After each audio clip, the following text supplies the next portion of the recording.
नमस्कार दोस्तों, OCN network में आपका स्वागत है। मैं हूं ओमकार चौधरी। ये जो अरविंद केजरीवाल का एक दिन पहले ही बयान आया है, इंटरव्यू है ये, किसी को दिया हुआ, उसमें अरविंद केजरीवाल क्या कह रहे हैं, जरा सुनिए। के ऊपर वो किस लिए आए थे? वो केवल मुझे नहीं लगता धर्मेंद्र प्रधान का इस्तीफा मांगने आए थे। वो मुझे लगता है कि प्रधानमंत्री ने जिस तरह से पूरे देश को डरा रखा है और जिस तरह से दबा रखा है, उनके खिलाफ जो गुस्सा है, वो गुस्से का तरह तरह से इजहार करने आए थे। तो मतलब अगर मैं क्रूड भाषा में बोलूँ तो मोदी जी को ठोकने आए थे। अगर मैं क्रूड भाषा में बोलूं तो वो मोदी जी को ठोकने के लिए आए थे। देखिए, बात ऐसी है कि देश का प्रधानमंत्री देश की 140-45 करोड़ की आबादी का प्रधानमंत्री है। वो कैसे प्रधानमंत्री हैं? उन्होंने क्या आमूल-चूल बदलाव किए हैं देश में? देश की दुनिया में कैसे प्रतिष्ठा बढ़ी है? और किस तरह हमारे पासपोर्ट की एक वैल्यू बढ़ गई है? कैसे हमारी अर्थव्यवस्था सुधरी है? विदेश नीति के मोर्चे पर, रक्षा नीति के मोर्चे पर, तमाम मोर्चों पर, विदेशों के साथ भी हमारे कैसे रिश्ते हैं, मुझे बताने की ज़रूरत नहीं है, आप सब जानते हैं।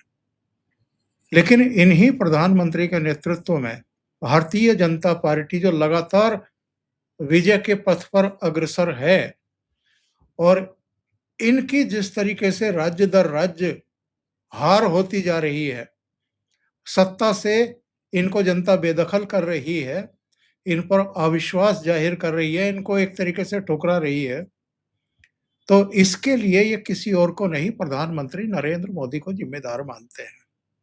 और ये इस तरह की भाषा पर, इस तरह की धमकियों पर, और जो इनके मन के भीतर की कुंठा है, ग्लानि है, ईर्ष्या का भाव है, नफ़रत है, वो किसी न किसी रूप में निकल कर के सामने आ रही है। 18 जुलाई तक जंतर-मंतर पर सब कुछ ठीक था, लेकिन जैसे ही मानसून सत्र का दिन नज़दीक आया 20 जुलाई का, तो वहाँ पर अचानक भीड़ बढ़वा दी गई। वहाँ पर नेताओं का जमावड़ा दिखाई देने लगा। वहाँ से भड़काऊ भाषण दिए जाने लगे। 20 जुलाई को जो कुछ हुआ है, बैरिकेड तोड़े गए, पुलिस के सिर फोड़े गए और संसद पर चढ़ाई के लिए जितनी पुलिस की व्हीकल्स रास्ते में दिखाई दी, उनको तोड़ दिया गया, उनको उलट दिया गया। ये सब अराजक तत्व थे, आपराधिक तत्व थे, जो दिल्ली पुलिस की रिपोर्ट में भी उजागर हुई है बात। अब अरविंद केजरीवाल क्या कह रहे हैं कि इस बार जो युवा आए थे, वो प्रधानमंत्री नरेंद्र मोदी को ठोकने का मन बना करके आए थे। तो इसका अर्थ क्या निकाला जाए? कुछ और घटनाएं भी घटी हैं। जो राहुल गांधी वीडियो जारी कर रहे हैं, जो जगह जाकर के कथित जैन जी को, छात्रों को संबोधित कर रहे हैं या तैयार कर रहे हैं आगे की लड़ाई के लिए, अभी जरा उसको हम साइड में रखते हैं।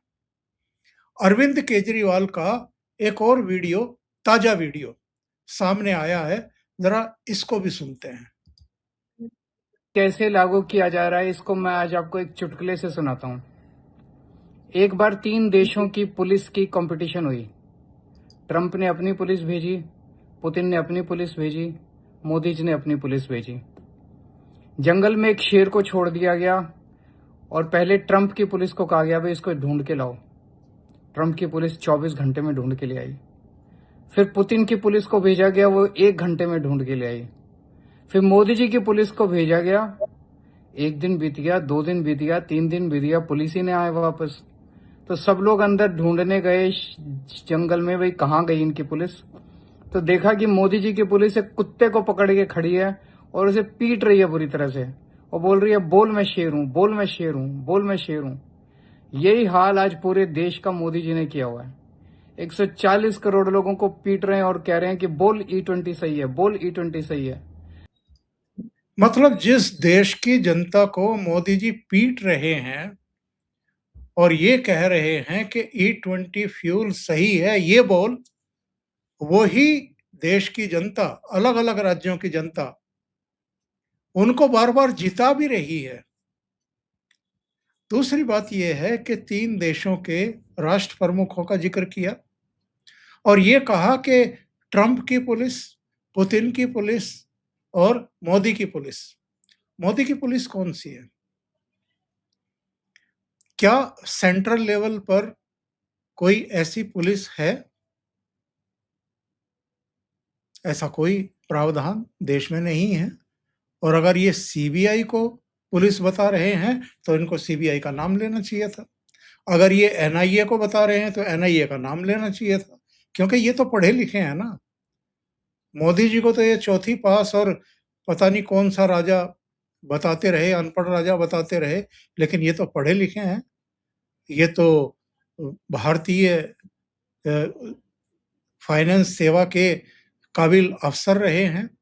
बताते हैं कि मैं तो कमिश्नर था इनकम टैक्स विभाग में, मैं तो करोड़ों कमा सकता था, मैं तो जनसेवा के लिए आया हूँ। लेकिन उसके बाद कैसी जनसेवा हुई है, ये आप सब जानते हैं। कांग्रेस से ना समर्थन लूँगा, ना दूँगा, बच्चों के सिर की कसम खाई थी, फिर उनके सहयोग से मुख्यमंत्री भी बने। कभी बंगला नहीं लूँगा, बड़ी गाड़ी नहीं लूँगा, सुरक्षा का तामझाम नहीं लूँगा, सारे काम किए। इन्होंने शीश महल भी बनाया, वो 50-54 करोड़ की लागत से या इससे भी ज़्यादा लागत से, वो सब जाँच-पड़ताल चल रही है। अभी भी पंजाब जाते हैं तो वहाँ चूँकि आम आदमी पार्टी की भगवंत मान की सरकार है, तो 30-35 का गाड़ियों का काफ़िला इनके आगे-पीछे चलता है। तो अरविंद केजरीवाल किस कदर एक्सपोज़ हो चुके हैं और उसी के चलते इनकी कथनी-करनी में जो अंतर है, उसी के चलते दिल्ली की जनता इनको उखाड़ कर फेंक चुकी है।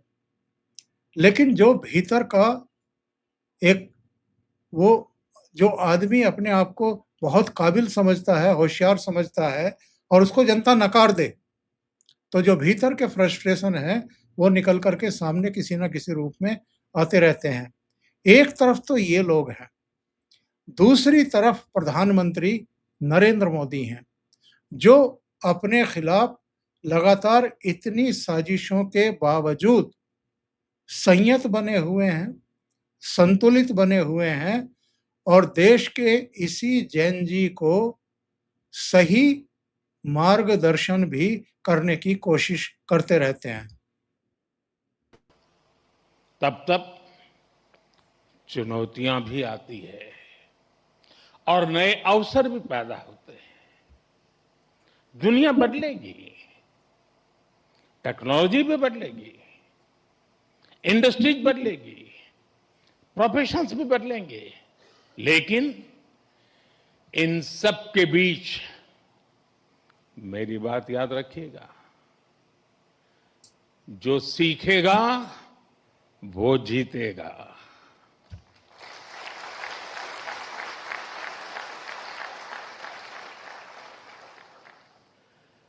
जो नए चैलेंजेस के नए सॉल्यूशंस खोजने का साहस रखेगा, चैलेंजेस उसके लिए चांसेस बन जाएंगे। जब जब बदलाव का दौर आता है, तब तब चुनौतियां भी आती है और नए अवसर भी पैदा होते हैं। दुनिया बदलेगी, टेक्नोलॉजी भी बदलेगी, इंडस्ट्रीज बदलेगी, प्रोफेशंस भी बदलेंगे, लेकिन इन सब के बीच मेरी बात याद रखिएगा, जो सीखेगा वो जीतेगा।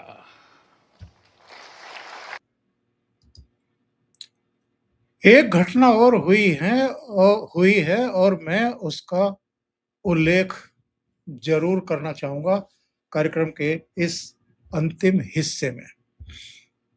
अमृतसर के पुलिस कमिश्नर गुरप्रीत सिंह भुल्लर, उन्होंने 4 अगस्त को एक प्रेस कॉन्फ्रेंस की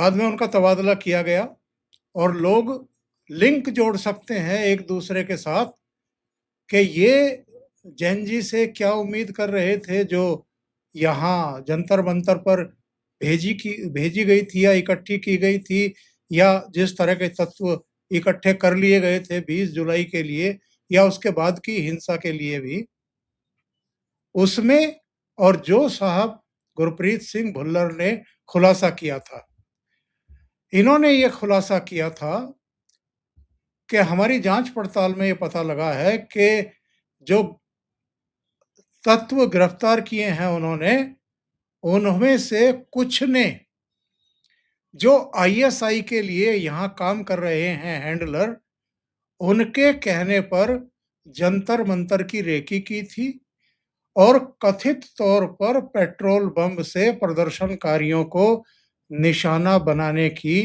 योजना भी बनाई थी। अब आप देखिए कि उसके बाद क्या हुआ है गुरप्रीत सिंह भुल्लर के साथ। इनका तबादला कर दिया गया।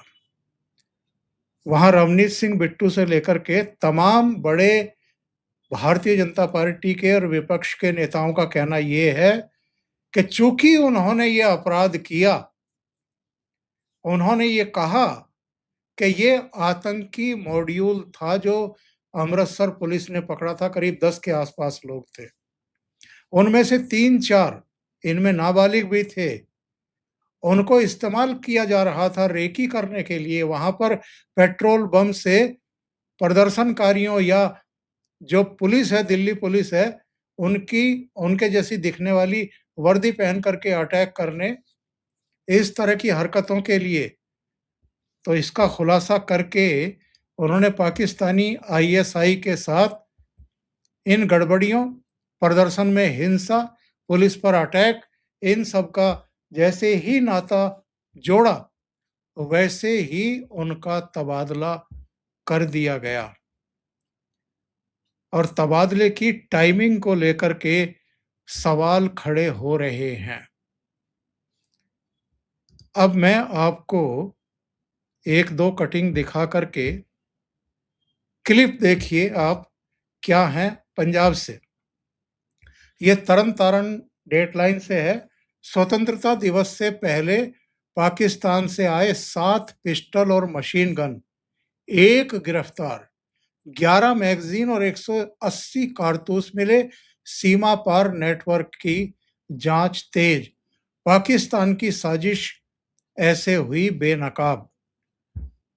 दूसरी क्लिप देखिए, ये भी उसी अखबार की है। रेल ट्रैक उड़ाने की साजिश नाकाम, आईएसआई समर्थित आतंकी मॉड्यूल के 9 गुर्गे गिरफ्तार। ये अमृतसर डेटलाइन से है। ये वही है जिसको लेकर के भुल्लर साहब ने प्रेस कॉन्फ्रेंस की थी। अब आप ये बताइए कि जो स्वतंत्रता दिवस है पूरा देश मिलकर के मनाता है और प्रधानमंत्री लाल किले की प्राचीर से राष्ट्र को संबोधित करते हैं। उससे पहले जंतर मंतर पर अराजक तत्वों का जमावड़ा, अरविंद केजरीवाल का वीडियो जारी करके एक इंटरव्यू के जरिए ये कहना कि इस बार जो जैन जी आई थी, युवा आए थे, वो मोदी जी को ठोकना चाहते थे।